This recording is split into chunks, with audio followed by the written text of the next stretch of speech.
see you. Thanks for coming in. That's fantastic. Hello and welcome to 33 Days to the Ashes. This is the #1 Ashes countdown show on the internet. We are the Cordon and we are here to talk all things cricket. Joining me in second slip, as always, Andrew Barney Barnett. How are you? Mate, excellent. 33 days. I can almost smell it. We're almost a month out. It's unbelievable how quick it's gone. And at first slip today, mate, who have we got? Well, we've got the great Shane Lee, mate. This is Shane Lee. So excited to have him back. Great all-rounder. Where's Sock? Sock's taken a day. Yeah. Unless you insulted him last time you were here, did you? Or? Mental health leave. He should probably take a week off already. Yeah, I'd say so. Week, mate. Just scratching the surface with that bloke. Now, Barney, is it true you've lined up a bit of a special guest here for Shane? I did ask you, because he wasn't returning my text messages. No, mate. You said, look, we need to get, if we're getting Shane on, we need the other Lee brother, the one who's, let's be honest, a little more successful, a little more high profile, the one who's, well, he's been part of that, one of the most iconic partnerships in Australia, Yes. The one who's made 3300s.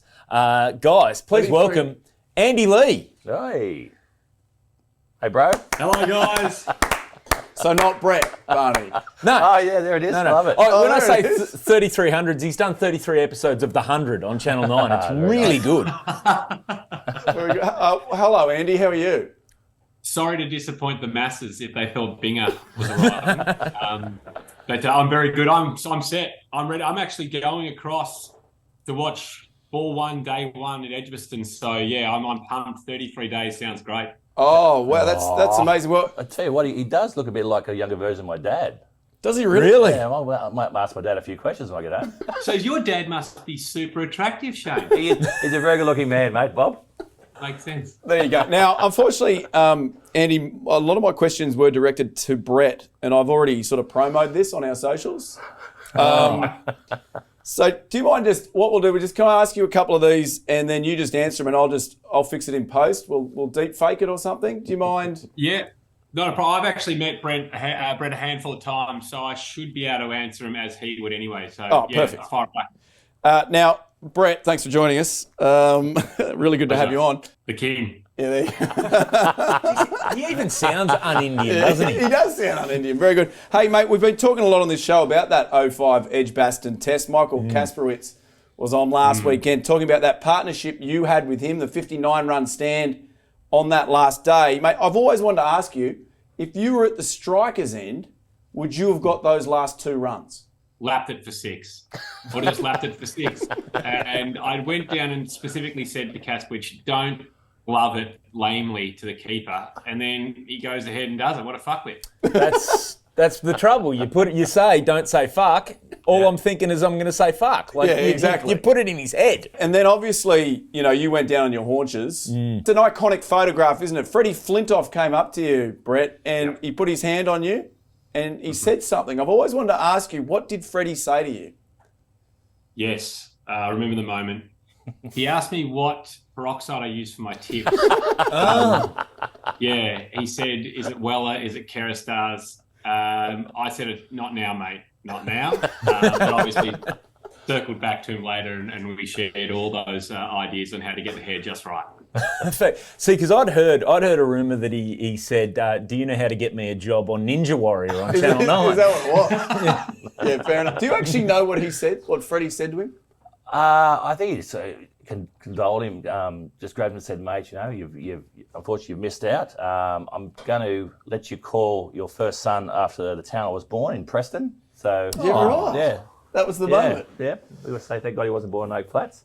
I think they're really good mates, those two, and it was a pretty special moment. It's been beamed around the world, that photo. It's good sportsmanship. Yeah, it's amazing. Taking off my Brett Lee hat for a moment, I remember this test because I used to play in a band back in the day, and we had one of our biggest gigs at the Prince of Wales Hotel in Melbourne.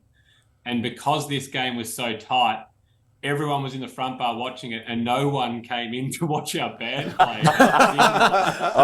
Mate, we played in the band 6 now. We had the same thing happen to us. No one ever watched us.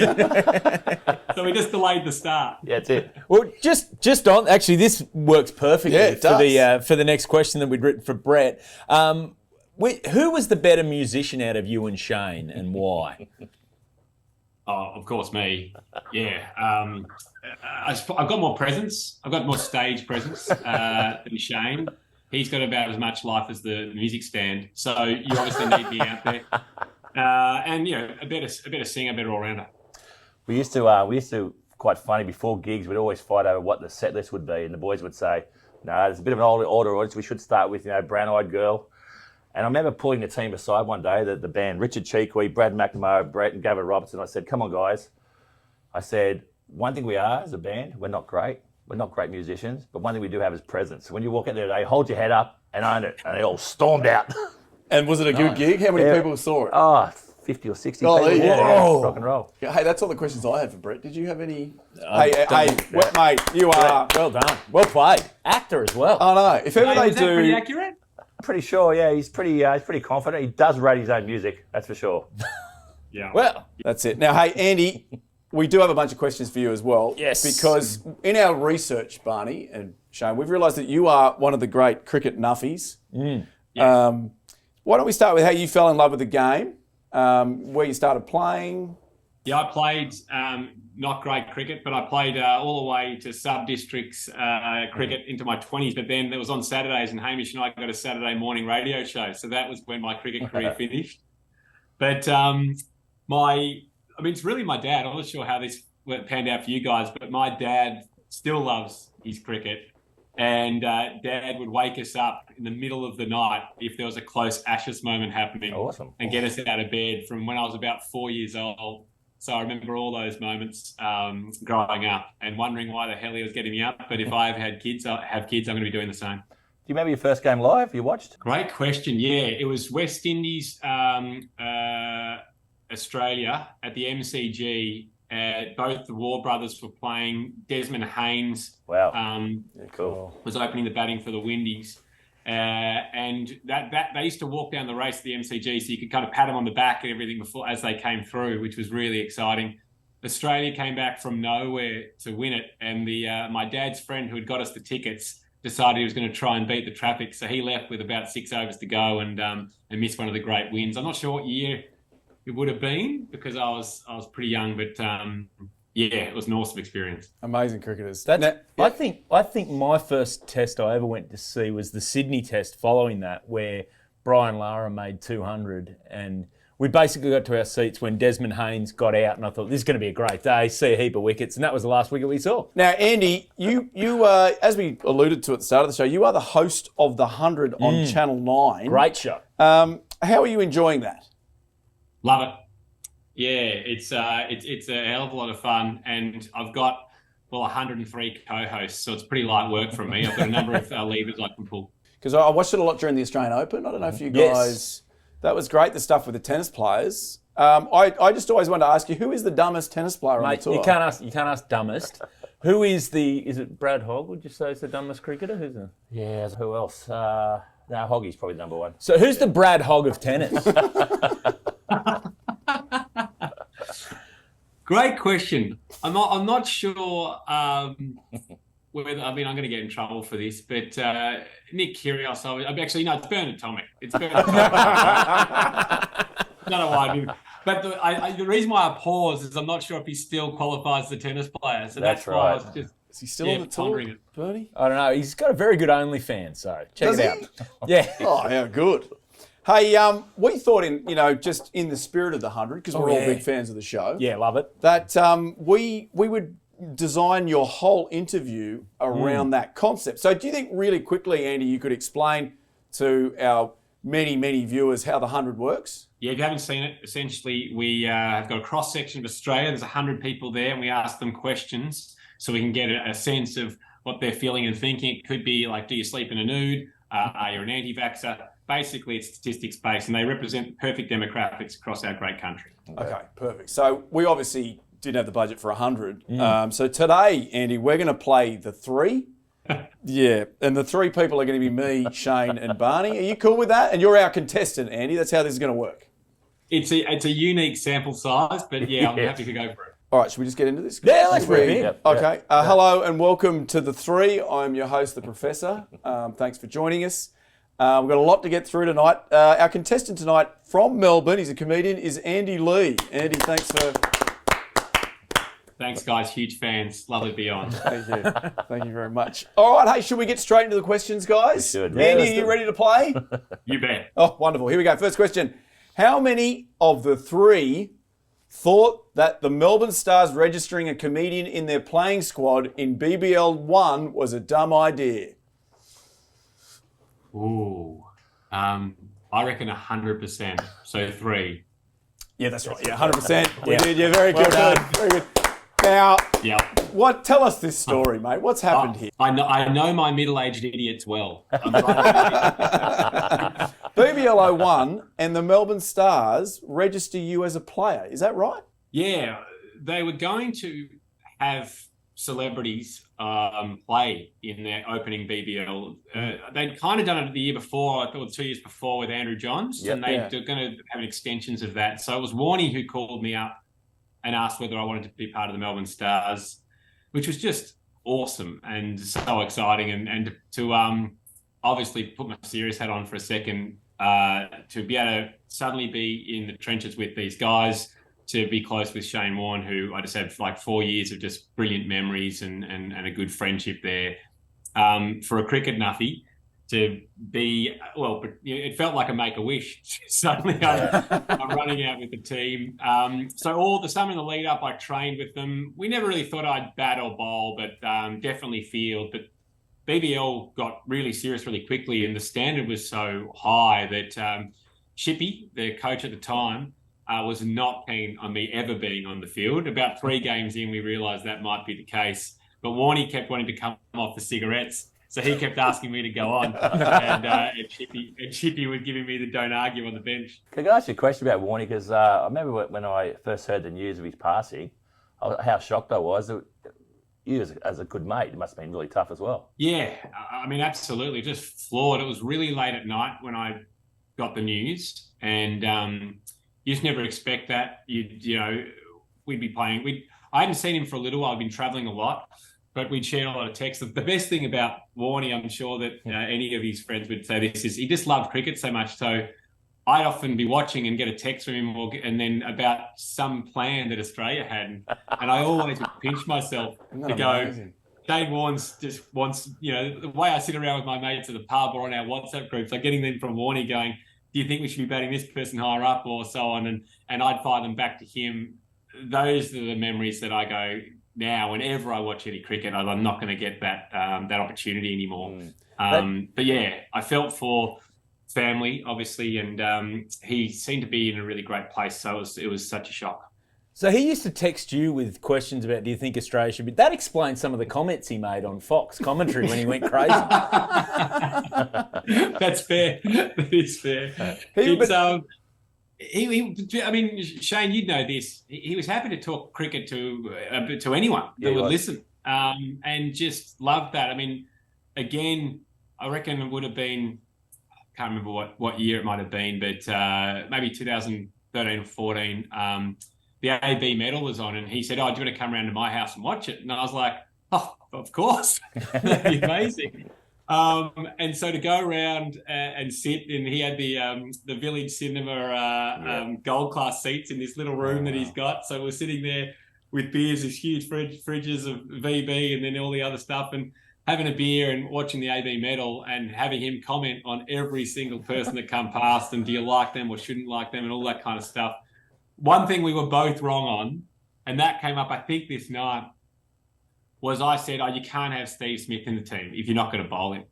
And he's like, yeah, you're spot on. You're keeping our proper batsman, da-da-da-da. And at the time, it felt like Steve Smith was just a kind of a weird all-rounder choice that they weren't utilising. And we were absolutely both incorrect on that one as he goes on to become possibly the second best batsman Australia's ever had. Yeah. I remember boys going around to his house a few times, and Warnie said, the front door's open, just make your way in. I couldn't find him, and he was in the solarium listening to ABBA. Well, we had a post-game meeting for the Stars, and we couldn't find him. And we're waiting around, and it was at the MCG, and I went into the bathroom, and he completely vetoed his whole body. So, it wasn't a great look, was it? His whole body. It was like a roast chicken.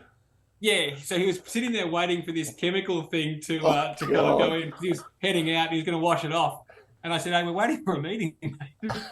Well, he was. I mean, we had him on our show a couple of times, and I was just amazed at how funny he was. Yeah. Just a funny bastard. And he did surround himself with comedians, didn't he, Andy? Like, one of his greatest friends on earth was Glenn Robbins. Like, was he really just attracted to people that like to make people laugh? I think he was attracted to people that like a good time, like shenanigans. Warnie, yeah, he liked, things like making people laugh, but I think he liked mischief more. Really? And Glenn Robbins is just that guy. Like, whenever you're out with Glenn, he even though obviously he's a bit older, he still is probably doing things that are more juvenile than I put up. Very good. Now, we have mentioned that you were contracted to the Melbourne Stars, and I have dug up some vision of you. This is 10 years old, and I thought we've got a former Australian cricketer here that we might get him to run the rule over your bowling prowess and tell us what he thinks of your style. Let's have a look here. It says you're at the nets. You're bowling to Brad Hodge. You might remember this. How's that form there, Shane? Well, it's not as bad as I thought it was going to be. It's the front arm's pretty low. There's a little bit of Malcolm Marshall in the approach. Yeah, not bad at all. You reckon you get a bit of movement with that? Yeah, a little bit of outswing there. So that's not a bad action at all. So you think obviously Front leg collapses, but we can talk about it later. Funnily enough, I improved not funnily enough, probably makes sense, but improved a lot just working with the bowling coaches there, even though I was never going to bowl and I never bowled again. But often I would, get smacked around the park by all the Brad Hodges, the Glenn Maxwells, Bobby Quineys. But as soon as Clint Mackay came in, that's when I gained the yard. Very good. Should we move question 2 of the 3, guys? Sure. Yeah, let's get to question 2. I think this show's got legs. Hey, how many of our 3 thought that betting Joe Root wouldn't make 10,000 test runs was, again, a dumb idea? I think that at the time, the 3 of them wouldn't have thought it was a dumb idea. But in retrospect, they've got the benefit of hindsight. So I'm going to say 100% all 3. There you go, 100%. Yeah. Well, He's right. 100% again. He's good at this game. He is, very good. Like, Andy, do you want to explain the bet? And then Barney will get into the stats. Yeah. We were sitting at the MCG, I reckon it was 2013. Am I right, Barney? 2013. 2013 with a mate of mine, Pez, and he's the go-to mate where I call every single day to go, oh, they're doing this in the footy or they're doing this in the cricket. We talk for half an hour as if we've got a podcast, but we don't. So Root had gone out cheaply again, and he turned to me and said, Joe Root will make 10,000 runs. Now, I think there's only one person at that point to ever make 10,000 runs for England, and that was Alistair Cook. So it was a hard thing to do. And this guy was about to be dropped from the English team, and I thought maybe never to be seen again. So I gave him 150 to 1. And sadly, I ended up giving him $7,500.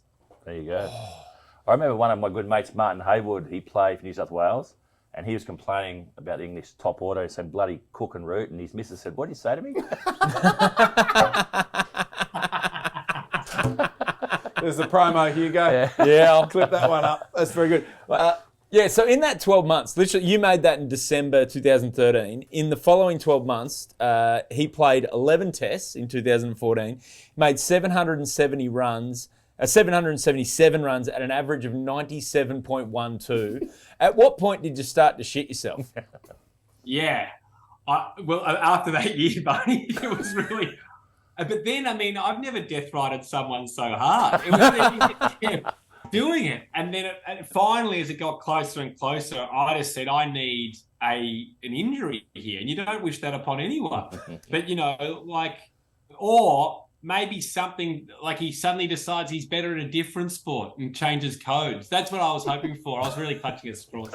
Any truth to the rumour, Andy, that you actually paid Dave Warner to punch him in the face at Walkabout? Yeah. Ooh, I like that. That is a yes. Now, we've been talking about this. We think that you, everyone's getting into the bookmaking game these days. We're picturing Andy Bet, right? So you've financed it. All bets are odds of 150 to 1. And we were just thinking about some of the bets we'd like to. Do you want to start? That's the gimmick, right? Yeah. Odds are always 150 to 1. Are you happy with that? Right, no cost. Yep, done. He's bankrolling this. Andy. He's got it coming. So I want to, this is the first bet I want with Andy bet. I'd like 150 to 1 that the Barmy Army is going to rhyme Marnus with Arnus. Will you take that?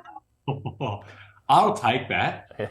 Okay. How much do you want on it? 50. This is what I need to get in touch. You know the Barmy Army? Yeah, I know the Barmy Army. Beautiful. For him. I'd like to put 150 to 1 on Andrew McDonald getting sunburnt in England, even though it's not sunny. You can't have those odds, I'm afraid, buddy. Getting suspended there. Betting suspended on that market. Damn it. And then my last one, I'd like 151 on Marnus Labuschagne and Steve Smith that they'll celebrate a 100-run partnership with a pash mid-pitch. Ooh, tongue or no tongue?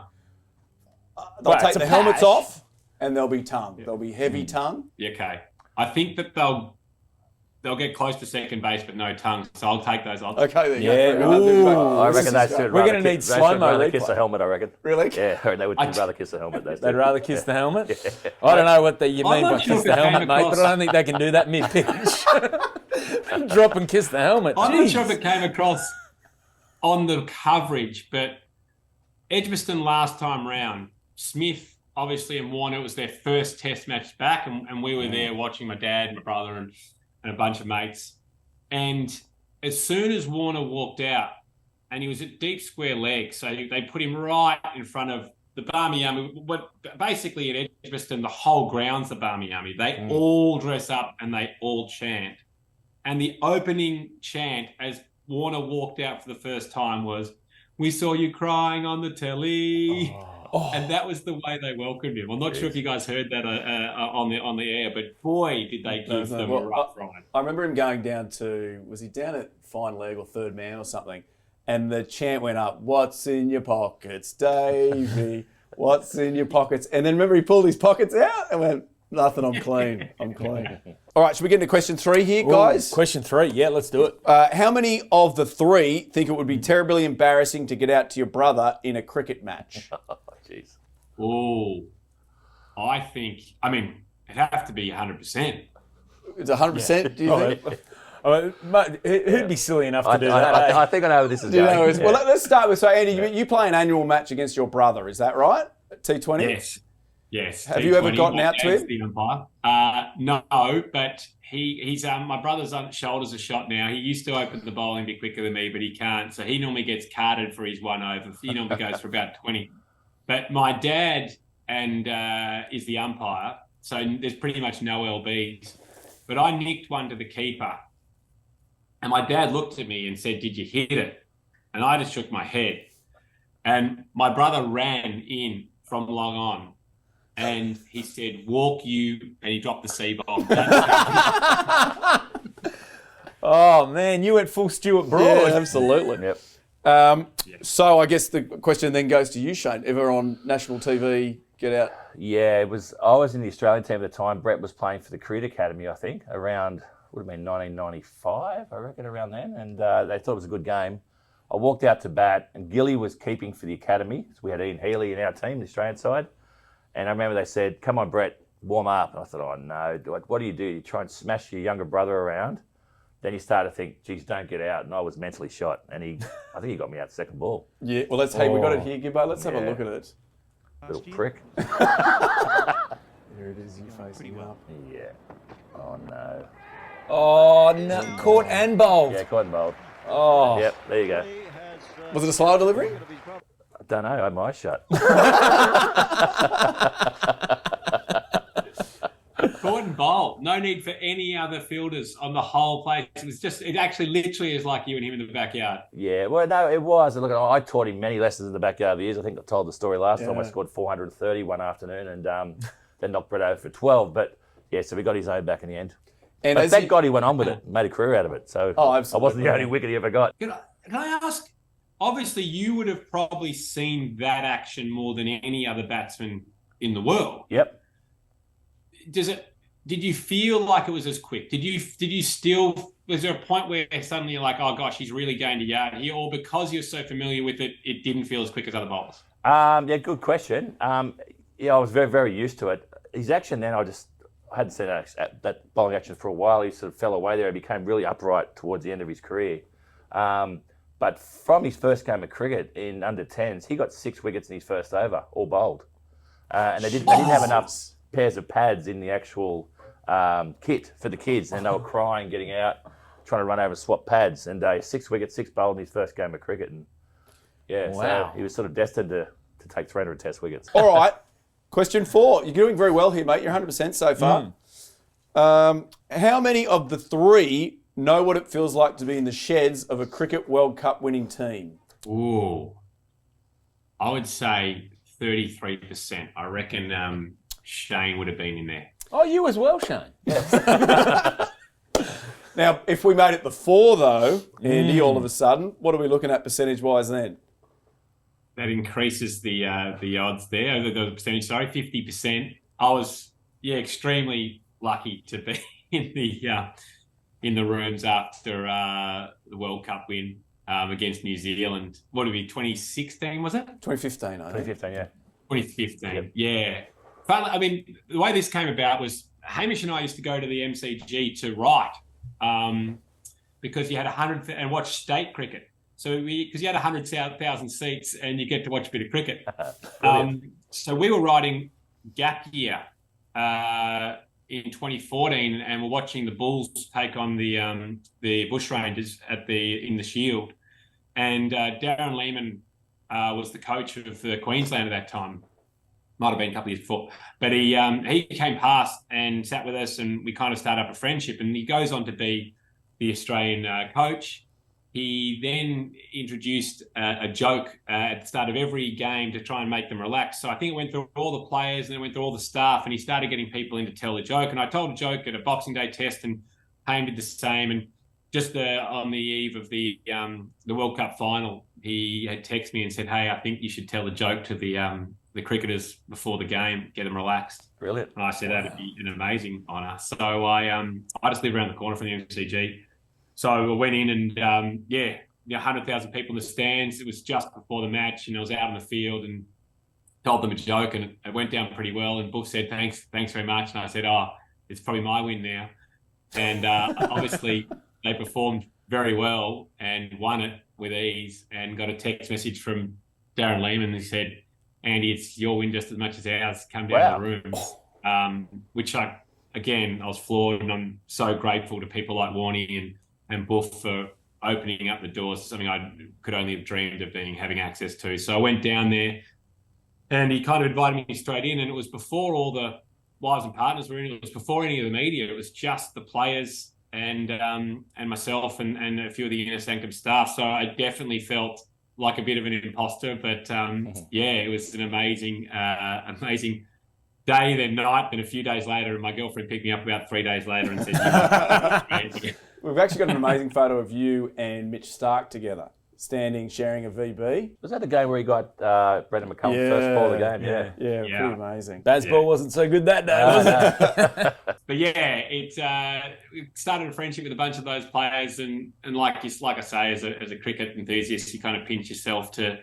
be a part of those moments and those conversations. Mate, don't sell yourself too short about being lucky to be there, because you were obviously there in '99, Shane. And Andy, you only got 1 less wicket and 2 less runs than Shane did in that campaign. So I got a couple of wickets first game against Scotland. Hey, they count, mate. I think it was 1 according to ESPN Cricket. I can look it up now if you want. Do you remember the celebrations post that '99 win? Yeah, it was amazing. I remember when the boys came off. I think I was 13th man or 12th man for the final, and Bob Hawke was in the long room there as the players walked off.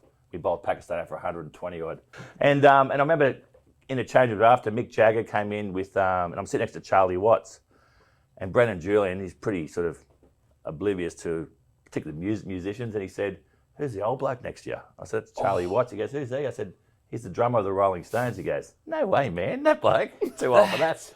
Yeah, no idea. That's amazing. Imagine Mitchell Starc hearing that. You guys got the Rolling Stones, they got Andy Lee. Like for like, mate. Yes. It's like for like. Big downgrade. Hey, Andy, what was the joke you told? Do you mind telling us do you remember it? I do remember it. I've been asked this so many times that I've never told it. It's a little bit long, but you sure you? I suppose it's past the statute of limitations. Let's do it, mate. Let's do it. Our husband and wife are sitting in a doctor's room, and the doctor comes back in and says to the husband, "Do you mind if I have a word with you without your wife?" And he says, "Oh, okay." And so the wife steps out, and he turns to the husband, and he says, "I've got bad news. Your wife's got either Alzheimer's or AIDS." And the husband says, "What, Alzheimer's or AIDS?" So yes, Alzheimer's or AIDS. And the husband says, well, what should I do? He said, well, on your way home, drop her off somewhere, and if she makes it home, don't fuck her.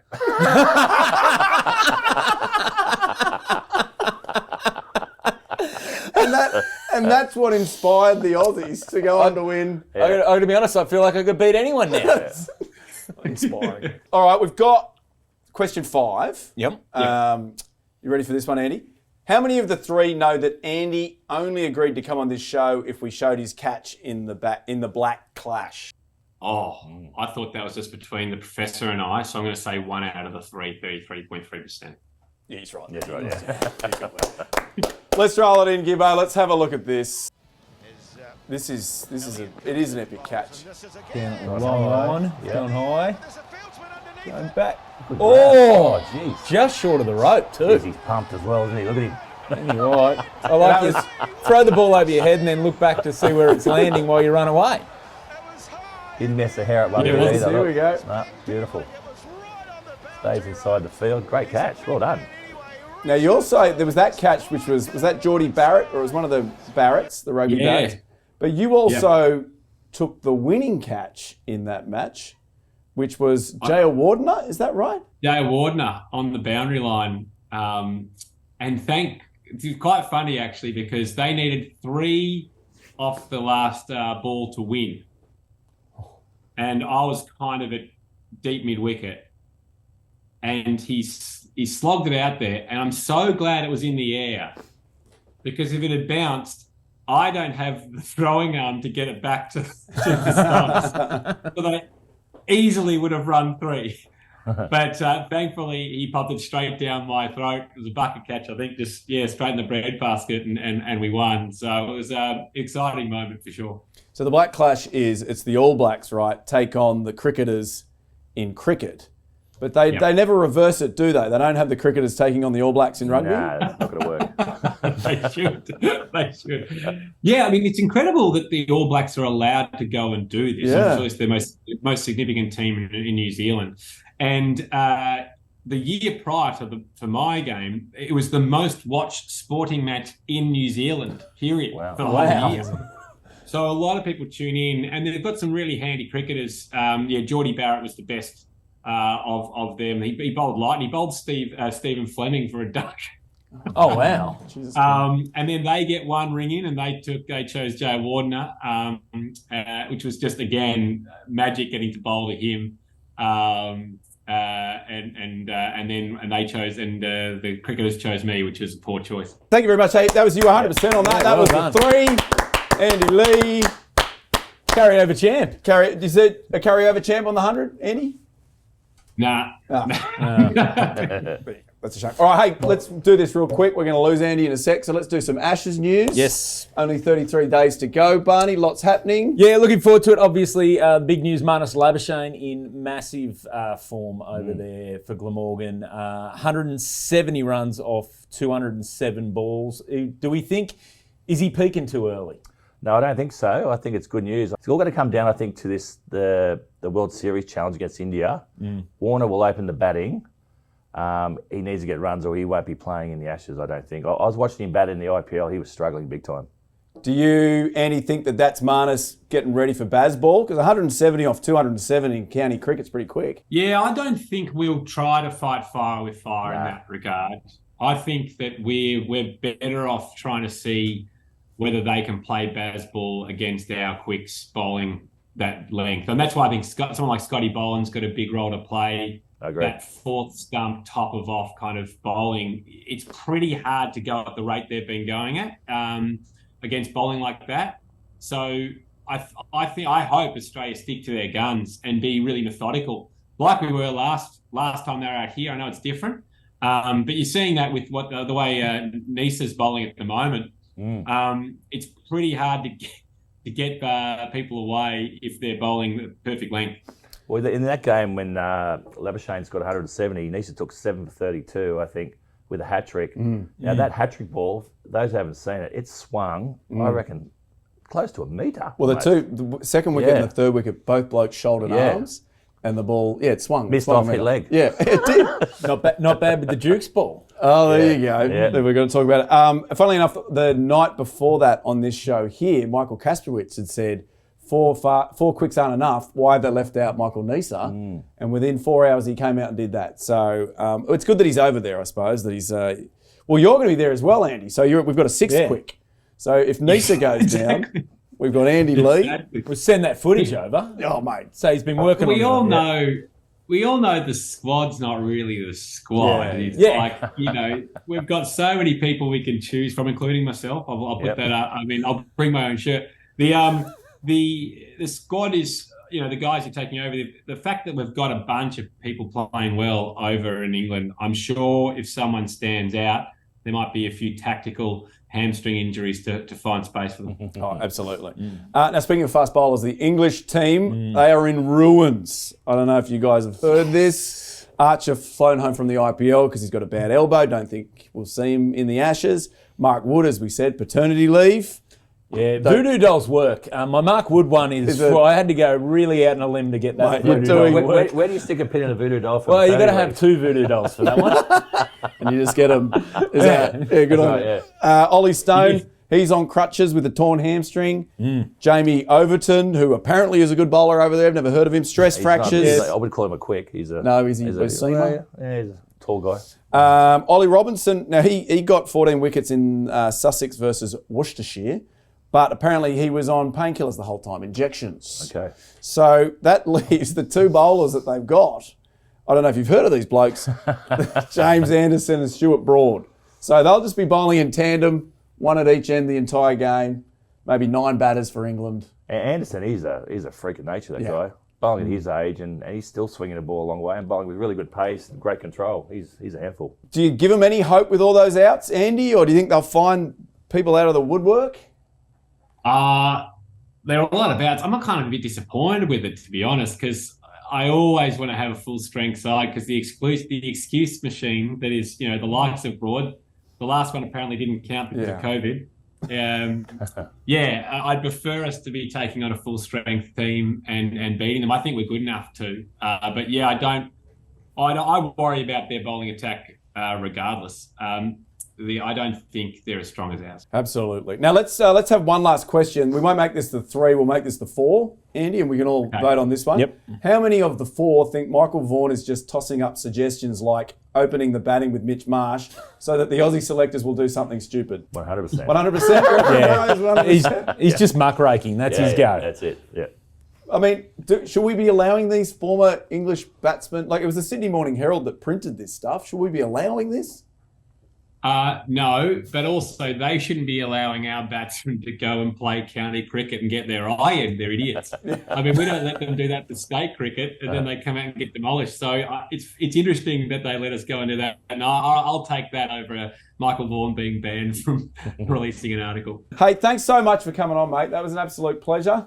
Awesome, guys. I'm a big fan, so it was awesome to be on. I'll see you at Christmas, brother. Yeah, absolutely, bud. See you, mate.